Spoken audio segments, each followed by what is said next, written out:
I have the Connect music on, so I hope it doesn't annoy you guys too much, but I'm kind of lazy right now. I don't want to go and turn it off, so it should be okay. It's pretty quiet. But anyways, yeah, fix my harp. I'm sorry, I keep on making these videos. I keep on getting the urge to record at night, so it's pretty dark.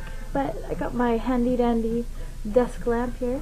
So, I guess today it's kind of exciting. I wanted to talk about my spiritual path. I can talk about where I've been with my spirituality and where I am now. So, let's get started.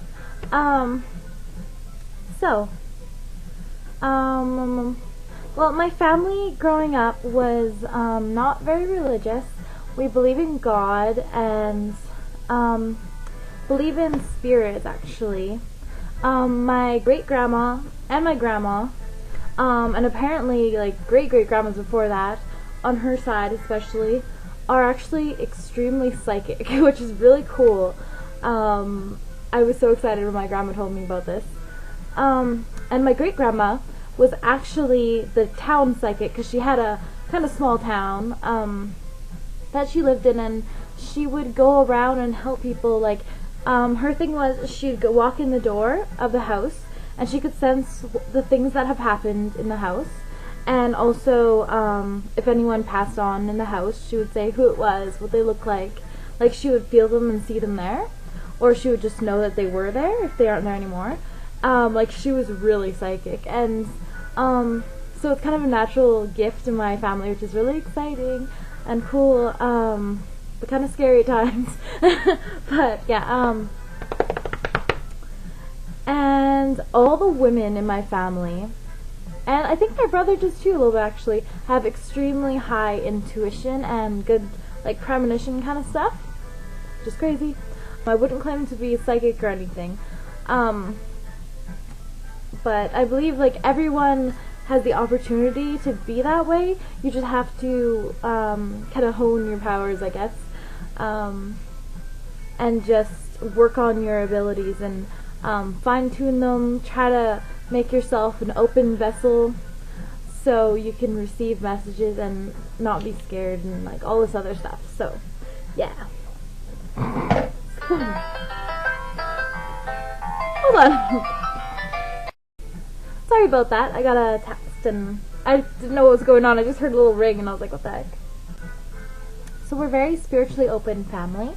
And it was really, really cool. I really liked this. When I was growing up, my mom, she actually, before I went to school and whenever I had like a huge test or something, or like driver's test or something big like that, she would always go up to me and give me a big hug and be like, "May the spirits be with you."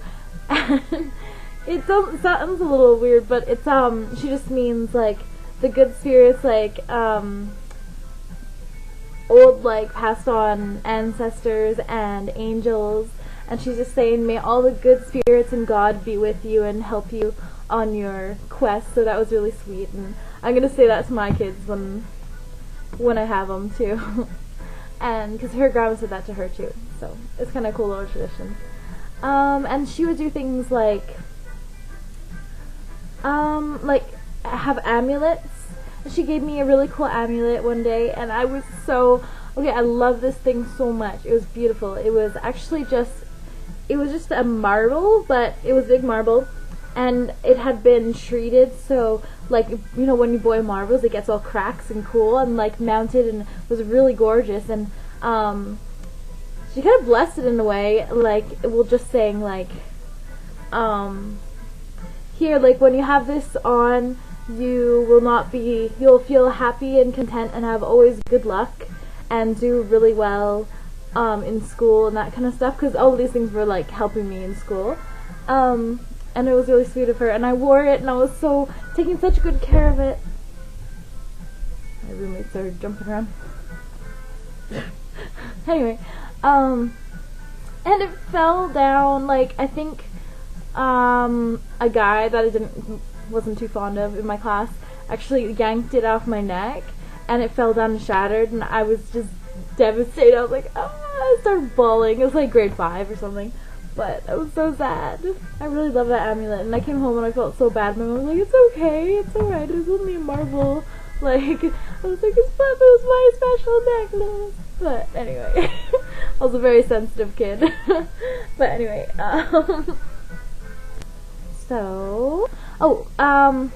and I was always the kid that my mom, she describes me kind of as like churchy, and like she thinks like I'm just the kind of person, like she says, like, I think you'll do really well if you're in like the church and that kind of stuff, because you just like, I had this natural spirituality, and always it was kind of weird, like when I was a little kid I was always begging my mom to go to church. I just always wanted a connection with God, and I wanted to feel that he was in my life, or she's in my life, and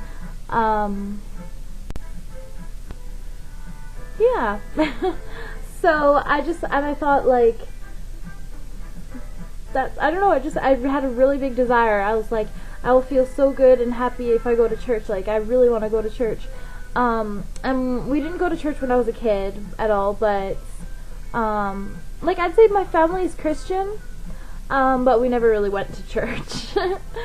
And my mom was really good about it. She just says, as long as you grow up to be good people, and I know that you will, and you are, you can choose your own religion, find your own path, because I know there's many paths, and I will support you as long as it's a positive, good one that's good for you, of course. So that's really, really good of her, and I think that's a very awesome way to raise your kids. I'm sure many people, they have their opinions about that too, but I think that's a really good way to keep it open, as long as it's a nice, positive, good religion, like, nothing self-destructive or cultish or like that kind of stuff, you know, like, obviously for that.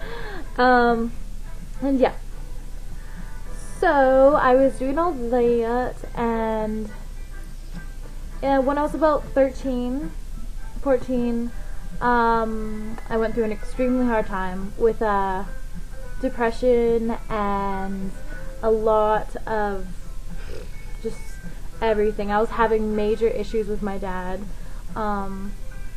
and just like, yeah, like my whole world was like crazy for about 2 years. It was just insane.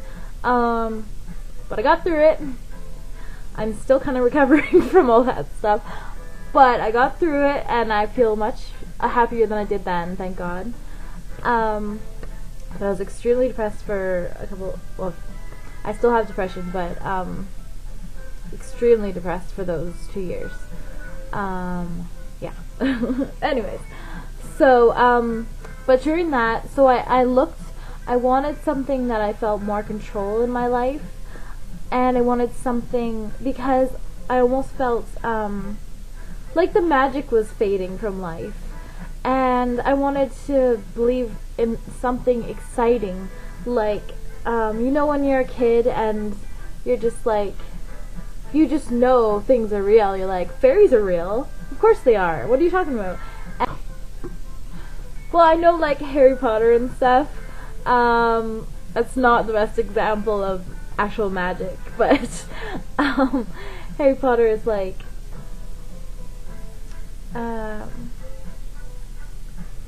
well, like, when I read those books, I was obsessed with Harry Potter, and it gave me a lot of hope, and I was a very imaginative kid, and I would just picture, like, maybe someone would come through my window and take me away to Hogwarts, and then I could be, like, a wizard or a witch or whatever, too, and like, it would be so exciting, and like, I tried to keep that kind of fantasy, like, of course I know it's not really gonna happen that way, but just to have the fantasy of it, like, I'm sure everyone has done that. Hopefully it's not just me embarrassing myself. But come on, man, I was little, so I wanted more control, and I wanted more fantasy and joy and excitement and something positive. That's a good word for what I wanted. Just something positive in my life. So I actually had a friend who introduced me to Wicca, and she just she said she was getting into this, and we were really like best friends, and so everything that she did, I had to know everything about it, and so she just brought over, like, she learned off websites mostly, and there wasn't actually very much information on it back then. Like, when we looked it up on the internet, there was probably a couple spell sites, which I didn't trust those spell sites anyway, because they're kind of scary looking. I didn't want to go on them. But anyway, and there was things describing about the goddess and the god. But anyways, we just knew the very basics of it. Mostly that it's a nature religion. It's a good religion, unlike propaganda has taught people. It's a very positive religion. And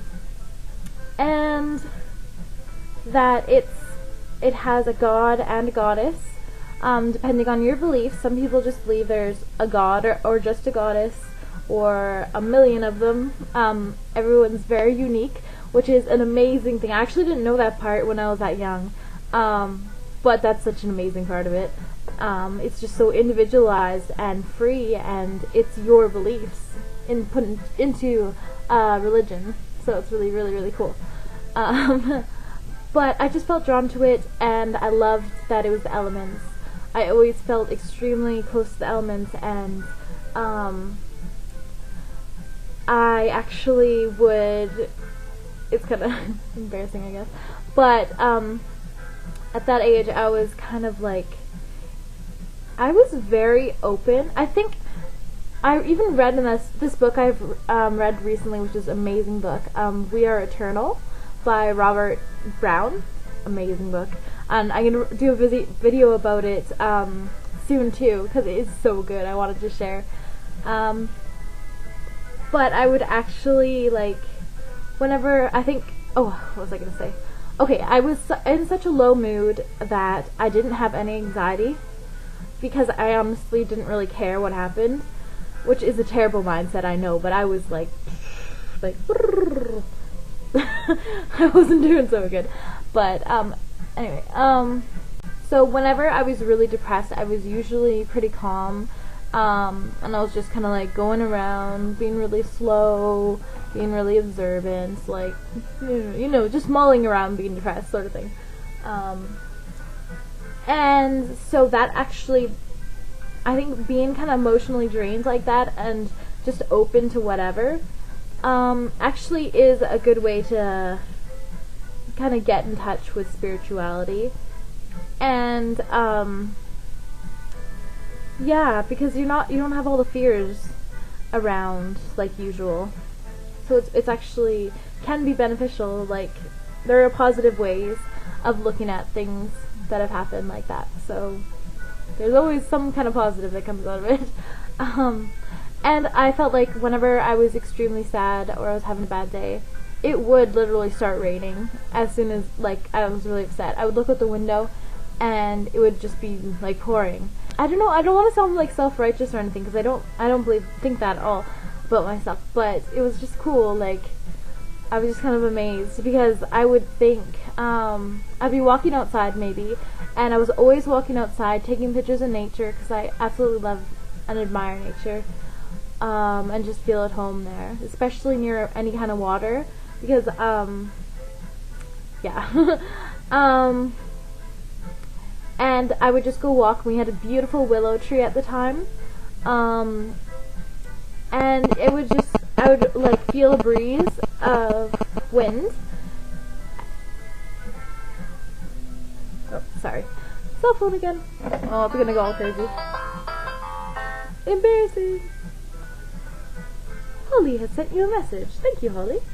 I will read your message later.